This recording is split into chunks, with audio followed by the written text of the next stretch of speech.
ताकि फ्रेम भी मिलेगा ना जैसे यू साइलेंट है क्या?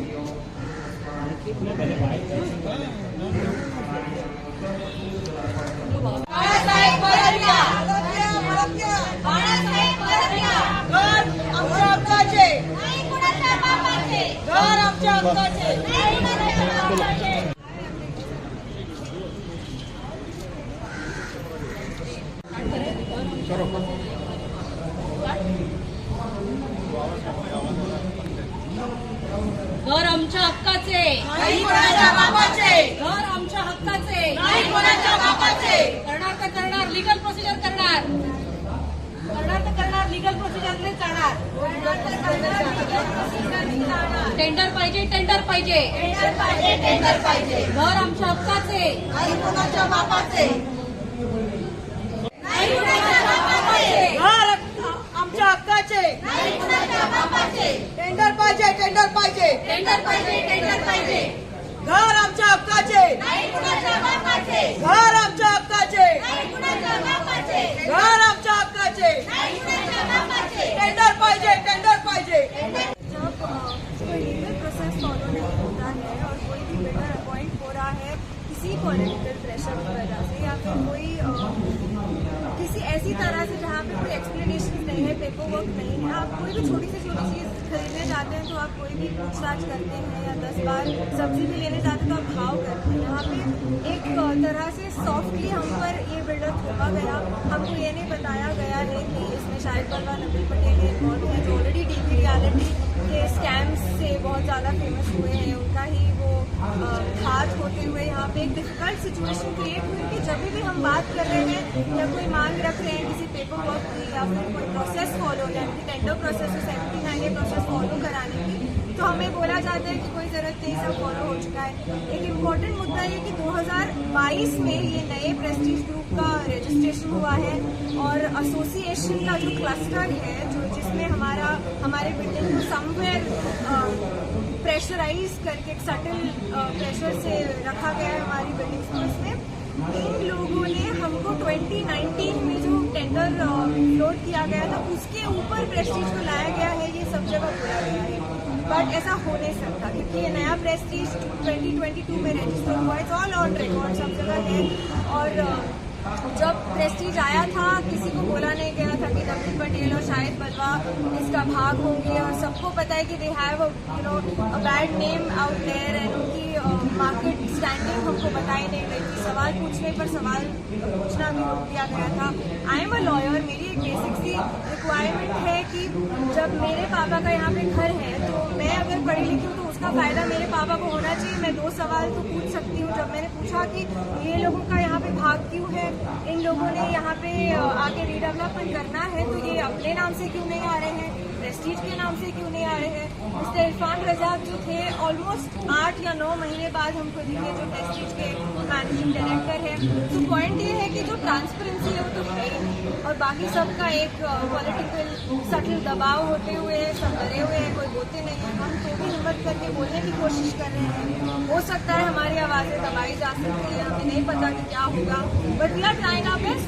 एक लाइन में अगर आपसे पूछे क्या चाहते हैं हम चाहते हैं कि टेंडर फ्लोट किया जाए, नए बिल्डर्स भी आके अपना बिड रखें, बोली रखें, अपना उसमें क्या कहते हैं उसको, you come in and you put in your papers and you let us evaluate. हमको इवैल्यूएट करने दिया जाए, हमें चूज करने दिया जाए कि हम कौन सा बिल्डर अपॉइंट करना चाहते हैं, कौन मेरिट पे आता है. तो एक लाइन में हम टेंडर. लेकिन अगर आपका बिल्डिंग रिडेवलपमेंट पे जाता है तो 50% का कुछ रहता है, 50 लोग अगर एग्री है रहता है, लेकिन अगर 49 भी है तो नहीं होगा.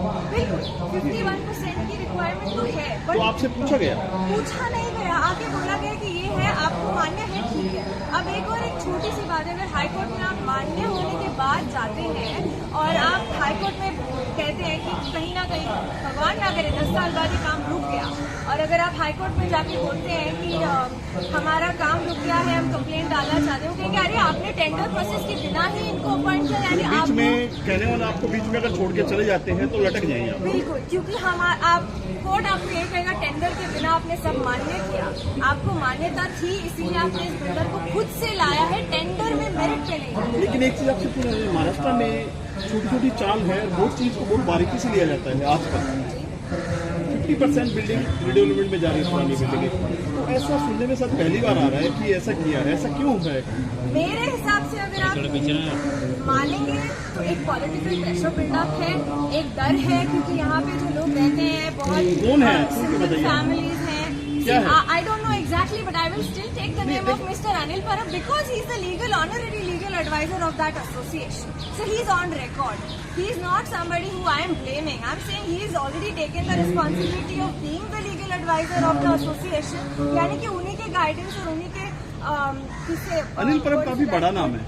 हाँ है, बट वो खुद उसके एडवाइजर ऑन रिकॉर्ड हैं। आप पेपर्स देख लीजिए, उस एसोसिएशन को हेड कर रहे हैं, हमारे लीडर बन रहे हैं, तो उन्होंने लीगल प्रोसेस फॉलो ना करने का क्या रीजन दिया?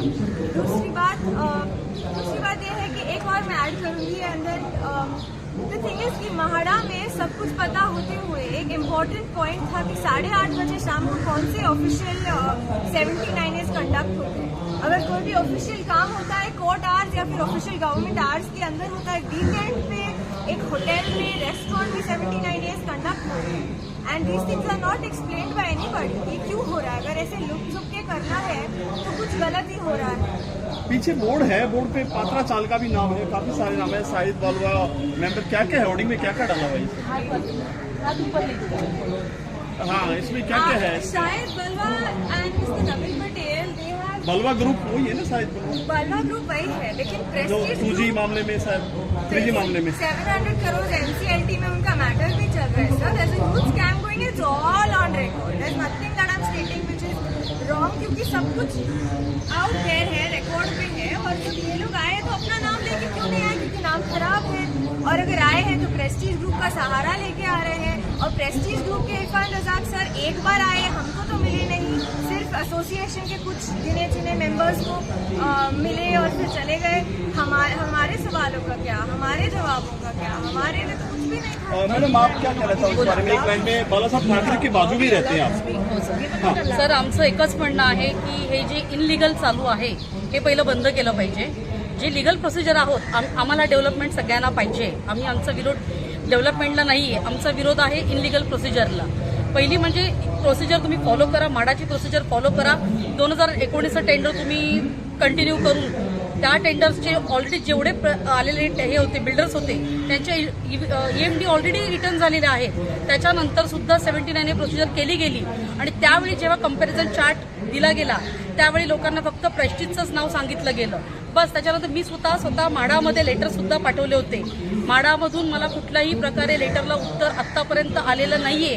ही माझी सोसायटी आहे, माझ्या सोसायटीत मी राहते। माझ्या सोसायटीच्या सेक्रेटरी चेअरमॅनला मी स्टार्ट पासून पत्र दिलेली आहेत की मला पेपर किए गए हैं। तो एक जो पॉइंट है जो हमेशा रिपीट हो रहा है वो है टेंडर। अभी ये जो प्रेजेंट जो बिल्डर है वो कौन से टेंडर के ऊपर उसने अपना प्रपोजल डाला है, nobody knows.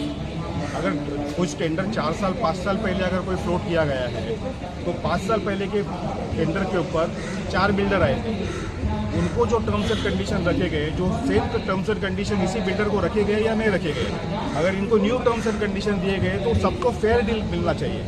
Y this terms and condition are not put to the earlier builder. तो एक टेंडर फ्लोट करके जो जिनको बिड करना है, जो पहले के 4 बिल्डर थे या अभी के बिल्डर है, सबको फेयर अपॉर्चुनिटी देके उनको कम्पीट करने का अपॉर्चुनिटी मिलना चाहिए। तो that is the only thing. तो एक one of the legal point है। और जो ग्रुप करके लिखा गया है प्रेस्टीज ग्रुप, उसका मीनिंग क्या है? क्योंकि लेटर हेड पे लिखता है प्रेस्टीज ग्रुप, नीचे साइन होता है LLP। तो वी डोंट नो कि who is the builder. Madam सबसे पहले आपका परिचय, आपका नाम? मेरा नाम प्राजक्ता साटम है। मैं यहाँ गांधीनगर बांद्रा 50 नंबर में रहती हूँ।